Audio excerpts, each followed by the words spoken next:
सर्व मंगल मांगल्ये शिवे सर्वार्थ साधिके शरण्ये त्र्यंबके गौरी नारायणी नमोस्तुते। नमस्कार सर्वांना, श्री स्वामी समर्थ। मग बघा, आपल्यापैकी असंख्य लोकांच्या आयुष्यात अशी एक तरी व्यक्ती असते जी आपल्याला खूप आवडते, आपल्याला हवीशी वाटते किंवा आपण तिच्यावर खूप प्रेम करतो, पण ती व्यक्ती आपली नसते। एकतर ती व्यक्ती आपल्यापासून दूर असते, एकतर ती व्यक्ती आपला विश्वासघात करत असते किंवा ती व्यक्ती आपल्याला सोडून गेलेली असते। मग ते तुमची बहीण असेल, तुमची मुलगी असेल, तुमची आई असेल, तुमची प्रियसी असेल, तुमचा प्रियकर असेल, तुमची पत्नी असेल, पती असेल, भाऊ बहीण कुणीही असेल। बघा, जे तुमच्या आयुष्यात काही काळासाठी होते पण आत्ता नाहीयेत। काही लोक असे की ज्यांच्याशिवाय तुम्ही जगू शकत नाही, राहू शकत नाही, तेच लोक तुमच्यापासून दुरावलेले आहेत आणि तुम्हाला तुमच्या आयुष्यात त्या व्यक्तीला पुन्हा परत आणायचं आहे। त्या व्यक्तीने तुमच्याशी नीट बोलावं असं तुम्हाला वाटत आहे, त्या व्यक्तीने तुमचं सर्व काही ऐकावं असं तुम्हाला वाटत आहे, त्या व्यक्तीने तुम्हाला मान सन्मान द्यावा असं तुम्हाला वाटत आहे। तर आज या व्हिडिओमध्ये मी तुम्हाला जो उपाय सांगणार आहे तो आवर्जून करा। अशी एक वस्तू तुम्ही तुमच्या सोबत किंवा तुमच्या जवळ ठेवली तर समोरील प्रत्येक व्यक्ती तुमच्याकडे अट्रॅक्ट होईल, वशीकरणासाठी किंवा समोरील प्रत्येक व्यक्तीला आपल्याकडे खेचून आणण्यासाठी। मी आज या व्हिडिओमध्ये एक अत्यंत प्रभावी उपाय सांगणार आहे।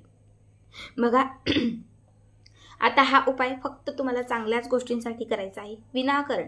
ज्याला तुमच्या आयुष्यात राहायचं नाहीये किंवा ज्याला तुम्ही नकोच आहात त्याला तुमच्या आयुष्यात आणण्याचा प्रयत्न करू नका। पण जे तुमचे आहेत, तुमचे होते आणि ते तुमच्यापासून दुरावलेले आहेत, त्या व्यक्तीला जर तुम्हाला पुन्हा परत आणायचं असेल तरच हा उपाय करा। आता हा उपाय कुठल्याही शुक्ल पक्षातील शुक्रवारी करायचा आहे, शुक्रवार किंवा शनिवार। पण शुक्ल पक्ष बघा, 15 दिवस हे कृष्ण पक्षाचे असतात आणि 15 दिवस हे शुक्ल पक्षाचे असतात। शुक्ल पक्ष हा उपाय रेमेडी करण्यासाठी खूप प्रभावी असतो। शुक्ल पक्षात केलेला कुठलाच उपाय कधीच खाली हात जात नाही, तर तो आपल्याला काही ना काही लाभ देऊनच जातो। म्हणून शुक्र किंवा शनिवार यापैकी कुठल्याही दिवशी सकाळी किंवा संध्याकाळी, सकाळी करणार असाल तर 7:04 म्हणजे जेव्हा सूर्योदय पण झालेला नसतो, अंधार असतो, त्या अंधारातच करायचं आहे। आणि संध्याकाळी करणार असेल तर संध्याकाळी 6च्या पुढे, 12च्या कुठल्याही वेळात तुम्ही हा उपाय करू शकता। बघा, आता आपल्याला सगळ्यात पहिली गोष्ट जी लागणार आहे ती म्हणजे कोळसा।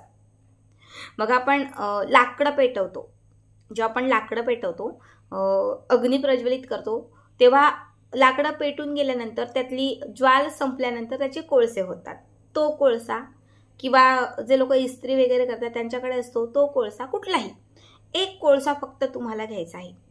एक कोळसा घ्यायचा आहे आणि त्याच्यासोबत तुम्हाला एक लिंबू घ्यायचा आहे, हिरवं पिवळं असं मध्यम असणारं छान एक लिंबू। जे लिंबू तुम्ही घेतलेलं आहे ते स्वच्छ पाण्याने तुम्हाला धुवायचं आहे। स्वच्छ पाण्याने लिंबू धुवायचं।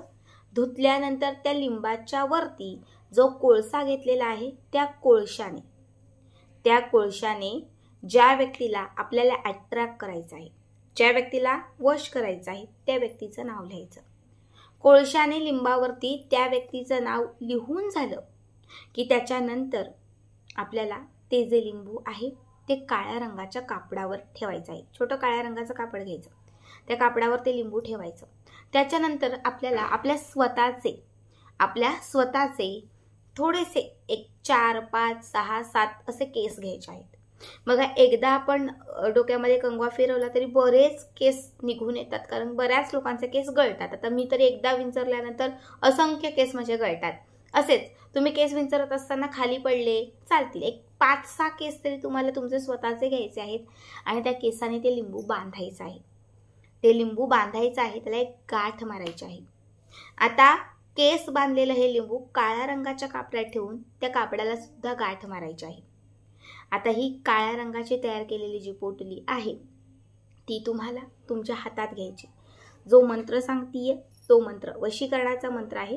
मंत्र आहे ओम ह्रीम कुरु कुरु वश वश।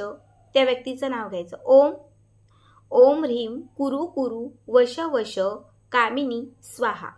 ओम ह्रीम कुरु कुरु वश वश दीप्ती स्वाहा।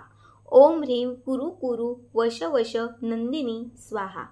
ओम ह्रीम कुरु कुरु वश वश राहुल स्वाहा। आता जेवढी नावं मी घेतलेली आहेत त्यामध्ये तुम्हाला म्हणजे तुम्ही तुमच्या चॉईसनुसार नावं घेऊ शकता, पण हा मंत्र वशीकरणाचा मंत्र आहे जो 51 वेळा तुम्हाला म्हणायचा आहे. आता हा मंत्र 51 वेळा म्हणून झाला की त्याच्यानंतर काय करायचं आहे, तर ही पोटली जी आहे काळ्या रंगाची, ही शक्य असेल तर त्या व्यक्तीला स्पर्श करा. तुमच्या घरातच राहणारी व्यक्ती आहे पण तुमच्याशी नीट वागत नाही, तुम्ही त्यासाठी करताय किंवा तुम्ही तुमच्या पतीसाठी करताय, तुमचे पती तुम्हाला सोडून गेलेले आहेत, तुम्ही वेगळ्या ठिकाणी राहताय, त्यांचे काही कपडे असतील तर त्याला लावा. तुम्ही तुमच्या बहिणीसाठी करताय, बहिणीची एखादी साडी असेल तिला लावा. सासूसाठी करताय, तिच्या कपड्यांना लावा. जे कोणी तुमच्यापासून दूर गेलेले आहेत किंवा तुमच्याशी बोलत नाहीयेत, तुमचं ऐकत नाहीयेत, त्यांच्यासाठी तुम्ही हा उपाय करत असाल तर फक्त त्या व्यक्तीच्या कपड्यांना वगैरे ही पोटली, हे जे लिंबू आहे ते स्पर्श करा. फोटो असेल फोटोला लावली तरीही चालेल किंवा कुठलीही वस्तू असेल वस्तूला लावलं तरीही चालेल. आणि त्याच्यानंतर ही जी पोटली आहे ती 48 तास म्हणजे 2 दिवस आपल्या जवळ ठेवा. तुम्ही तुमच्या सोबतच ठेवा. आता जर तुम्ही ट्रॅक टी शर्ट घालत असाल तर तुम्ही खिचात ठेवा, साडी घालत असाल तर साडीच्या पदराला ठेवा, कुठेही ठेवा. समजा खूप प्रयत्न करून येत आहे, आम्हाला नाही शक्य ते लिंबू आमच्या सोबत ठेवणं, तर ज्या ठिकाणी तुम्ही झोपता, ज्या ठिकाणी तुम्ही दिवसातून जास्त वेळ घालवता त्या ठिकाणी तरी ती काळ्या रंगाची पोटली ठेवा. 48 तास पूर्ण झाले की 48 तासानंतर हे लिंबू घराच्या बाहेर घेऊन जा, आपल्या घराच्या बाहेर घेऊन जा. बाहेर गेल्यानंतर कापड सोडा, कापडातून लिंबू बाहेर काढा, जे केस आपण त्याला बांधलेले आहे ते तसेच ठेवायचे आणि त्या लिंबाचे 2 भाग करायचे. किती? 2. मध्ये ते लिंबू कट करायचं, 2 भाग करायचे. लिंबाचे 2 भाग झाल्यानंतर एक या दिशेला आणि एक या दिशेला क्रॉस पद्धतीने लिंबाचे 2ही भाग फेकायचे, पण फेकत असताना त्या व्यक्तीचे नाव घ्यायचे. समजा मी हा उपाय माझ्या पतीसाठी करते आणि माझ्या पतीचं नाव आहे सागर, ते लिंबू कट केल्यानंतर फेकताना मी सागर सागर एवढंच म्हणणार. घरात येण्यापूर्वी हातावर पाणी घ्यायचं, पायावर पाणी घ्यायचं आणि त्यानंतर घरातलं जे आहे ते करायचं. बघा, हा उपाय तुम्ही जर केला तर तुमच्यात प्रेम निर्माण होईल, गोडवा निर्माण होईल, जे काही वाद असतील विवाद असतील ते मिटून जातील, समस्या दूर होतील आणि तुमचं जे काही नातं आहे ते अत्यंत उत्तम होईल. हा उपाय केल्यानंतर त्या 48 तासांमध्ये तुम्हाला अनुभव येईल, जी व्यक्ती तुमच्यापासून दूर होती ती व्यक्ती स्वतःहून तुमच्या जवळ येईल. खूप पॉवरफुल उपाय आहे हा, मोहिनी निर्माण करणारा उपाय आहे, चांगल्या गोष्टींसाठीच करायचा आहे. नक्की करा आणि आजचा व्हिडिओ कसा वाटला कमेंट करा.